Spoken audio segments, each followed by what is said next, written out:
Hey,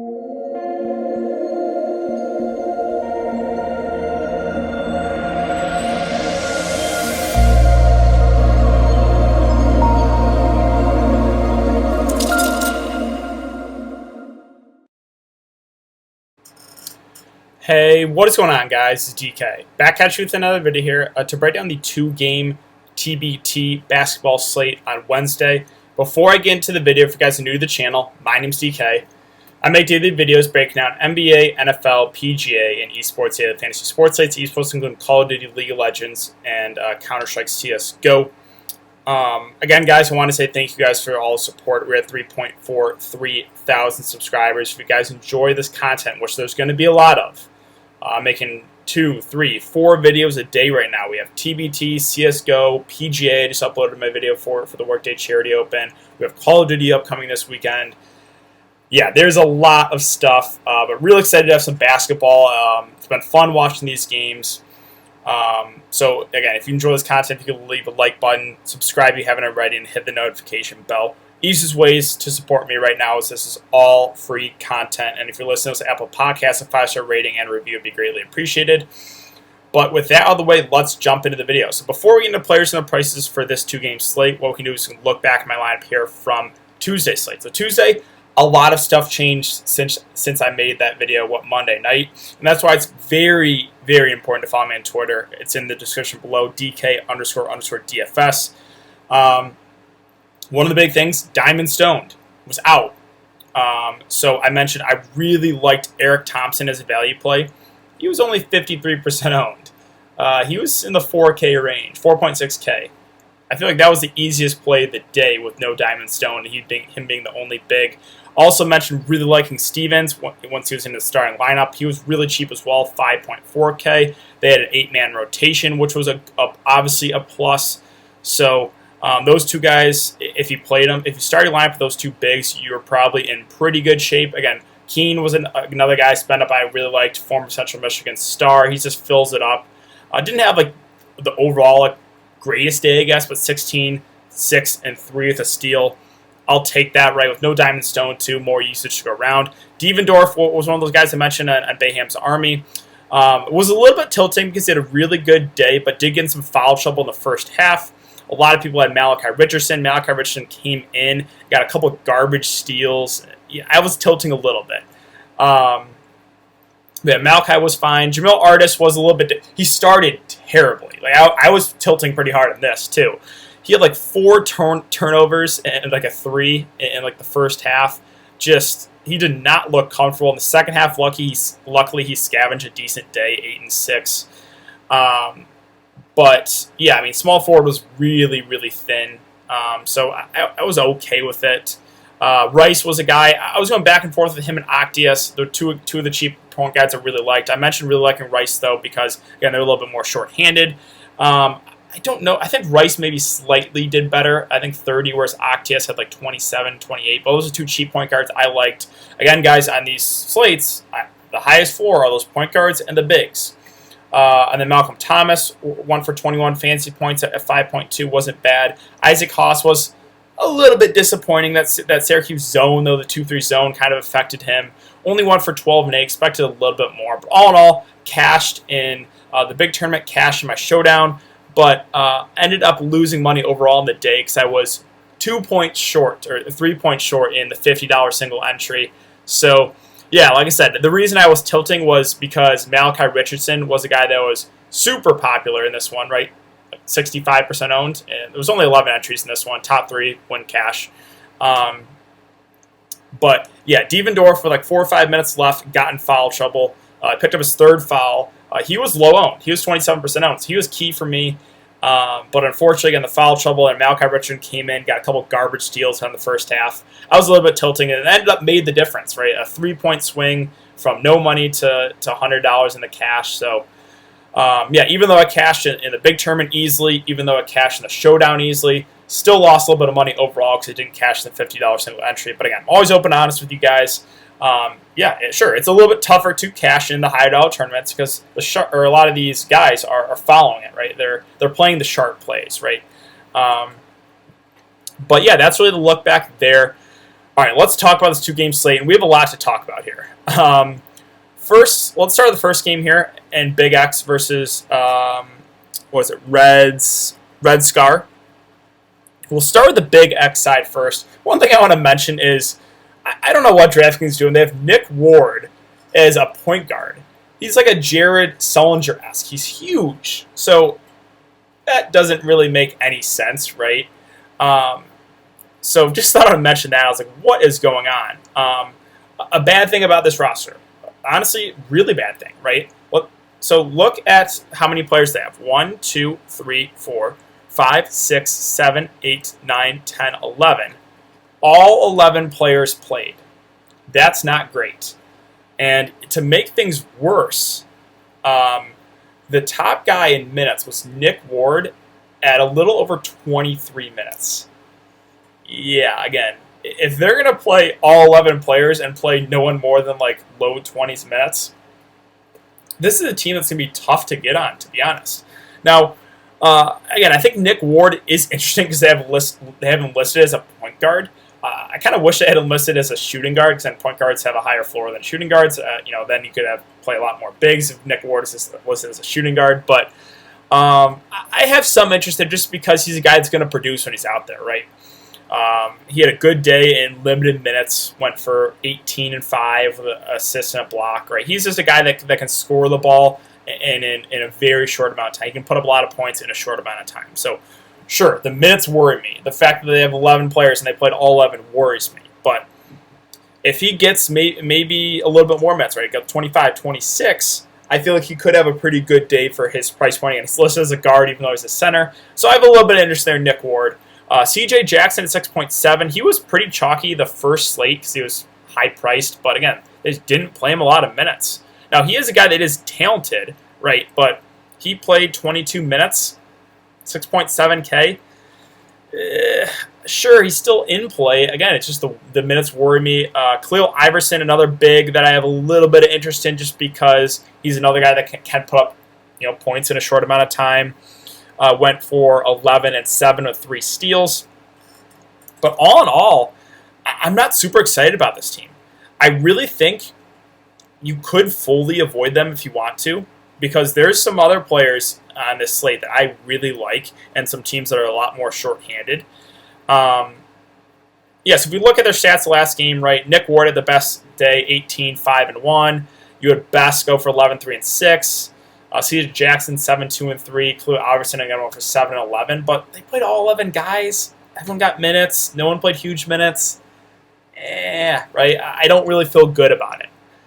All right, so now let's move on to the Red Scare here, who a lot of Dayton alumni here. So they have 1, 2, 3, 4, 5, 6, 7, 8, 9, 10 guys in the roster. So still a bigger roster. But, and again, mostly Dayton players here. One guy from Iowa State. One guy from Louisville. What I did was I actually dug up a game here from last year. And there were a lot of these players were on the team last year. So the 3 players that stood out to me, if you look at this box score, right, where Darrell Davis played about 30 minutes, Kyle Davis 30 minutes, Devin Oliver 32 minutes. And they were, clearly the leaders on this team. Darrell Davis went 4 of 11, Kyle Davis 5 of 11, Devin Oliver went 7 of 17 for 22 points. Right, they're all double figures points. And those are the 3 guys that are listed at 7.2, 6.3, and 6.1K respectively. So I think all 3 look pretty good for their prices. Now, sure, it's a different roster this year, but those are the 3 guys that kind of carried the roster last year. I have interest in them. Tillman, I would have some interest if he starts, but I got to see the starting lineup. That's why it's important to follow me on Twitter, as always, so I'll give my thoughts as we get this news. But right now, those 3 guys right below Tillman, Davis, Oliver, and Davis. I think Oliver will probably be my preferred play at 6.3 because small forward is, a little bit not the best options, I should say, right? And he's someone that looked good in that game, right? 30 minutes, 11 points. Or no, he had 32 minutes, 22 points, had a good shooting day, had, 5 rebounds too, which is always good to see. So I have interest there. And then as far as the center position, I'm interested to see if either Robinson or Thompson pick up the start. If one of those guys start, I have interest in them because, again, bigs have the highest floor. If they start, you got to assume they're going to play decent minutes unless, again, foul trouble, right? I would say probably at least 20 is a safe projection, 20 to 25, maybe 30 at most. But like I said, there was a lot of cheap bigs that I played today. It worked out. Bigs just have the highest floor because of rebounding, obviously block upside. So I'm interested if one of those guys pick up the start, whether it be Robinson or Thompson. I don't know a whole lot about them, but it's just a cheap big that would be in the starting lineup. So that's something to obviously keep an eye on as well. All right, let's now move on to the final game here. House of Payne versus, what are they called? Carmen's Crew. So House of Payne, a lot of former Illinois players. We've already got to see them once here. And this is a little bit better to see, right? Because look at their roster. 1, 2, 3, 4, 5, 6, 7, an 8-man rotation. That looks really good. I know Carmen's Crew is one of the better teams in this tournament for sure, but when you have a short-handed team, they just look so much better for DFS. So Mike Daum at 8.9K, he had a really, really good day. Went for 21 and 13 with an assist and a block. He also played big minutes. He played over 31.1 minutes. Really good to see. So Mike Daum, I know he's up there, 8.9K. Another small forward. Again, small forward actually seems to be a little bit better in this slate, but I do like him a good amount as a spend up. Some other guys. So again, they kind of ran a lot of guys got good minutes, right? Anders Feliz, 33.3 minutes. Malcolm Hill, 30.8. Billy Garrett and Nana Egwu, 26 and 20 minutes respectively. Yeah, right. Mike Daum had the best day, but Anders Feliz was also really good, 20 and 7. Malcolm Hill, 15 and 4. So those are the three guys that looked the best last game. Daum, Malcolm Hill, and Anders Feliz. I think Hill and Feliz look pretty good. Again, I want exposure to this team. Personally, I'm probably going to play at least 2 or 3 of these guys because they're so short-handed. So I do really, really like this team. Again, I want a good amount of exposure here. And a couple guys I do have interest in as well. Billy Garrett and Nana Egwu. Now I know, they didn't really have the best day last game, right? Billy Garrett only 9, 1, and 2. Nana Egwu 2, 1, and 7 and a block. But the good thing was they played decent minutes, right? Nana Egwu 20, Billy Garrett 26.5. And for bigs, you expect a little bit more when they're going to get those type of minutes, right? So I think, just people will look at those fantasy points per game, will probably stay away. But the minutes look decent. The prices look okay. And again, bigs have a higher floor. Like, I wouldn't be surprised if Nana Egwu went up and put out like 25 or Billy Garrett put up like 30, right? So I have interest in those two guys because they're cheap bigs that played good minutes last time. They're short-handed. So yeah, those two guys I do like a good amount as well. So, yeah, that really is the look there for the House of Payne, a team I'm really high on for the slate. Even though they are playing a tough team, I just like that they're short-handed and, they played a lot of guys a good amount of minutes. And then finally, we'll talk about Carmen's Crew. So a team I personally dislike because I'm a Michigan fan, but a lot of these players I'm very familiar with growing up watching Michigan basketball. I watched all the games. So Carmen's Crew for, again, a lot of Ohio State players I'm very familiar with. Aaron Kraft, one of my least favorite, if not my least favorite player overall ever in college basketball. I just hated him as a player, as a Michigan fan. William Buford, John Diebler is a sharpshooter.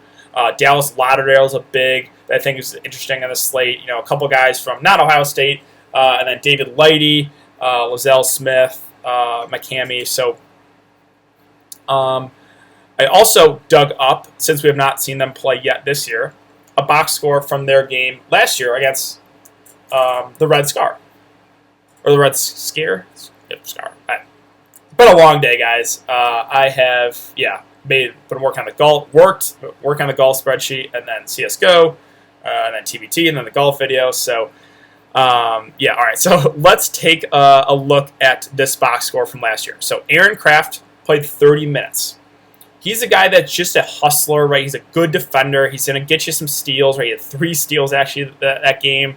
He played good minutes. His price is up. He's 8K, but it's good to see that he played good minutes. Another guy that played some big minutes, David Lighty, played about 30 minutes. He had 18 points, 6 boards, 3 assists. So he's priced at 8.3. Again, priced up, but those two guys played the most minutes for that game last year. Buford got about 22 minutes. His price at 6.9K, then that looks decent. John Diebler, I think that looks really good at 4.16. Now, he didn't start. He came out the bench. Played 26 minutes, though. Again, he is a guy that can get hot behind the three-point line. So if he's shooting the ball well, he could put up a big score there at 4.6K. I kind of like him as a value play. Obviously, would like it a little bit better if he starts, but still good to see they got good minutes off the bench last year. And then a guy like Dallas Lauderdale was not on the team last year, if I'm not mistaken. Yep, do not see him. But he is another guy that can put up points in a short amount of time, right? I want to target a lot of bigs. I know I keep repeating myself, but bigs and point guards, guys, I think you want to get as many as you can, right? So when you're making a lineup, I usually go with a 2-center approach. I'll go center, and then this guard position, I'll go point guard, and then obviously point guard position there. That's usually how I'll go about it. But yeah, that's kind of my thoughts there. Again, I'm interested to see who they end up starting. And I will give my thoughts as we get that news. Probably usually comes out about an hour or 2 hours before game time, so that's why it's important to follow me on Twitter. Again, I'll give my thoughts like I did yesterday. I can even go to Twitter. Probably should have had this up, but yeah, tweet it out. Let's see, where are we at? So Dante Green was the guy I didn't play, but he ended up being the starter for that Syracuse team, Bayham's Army.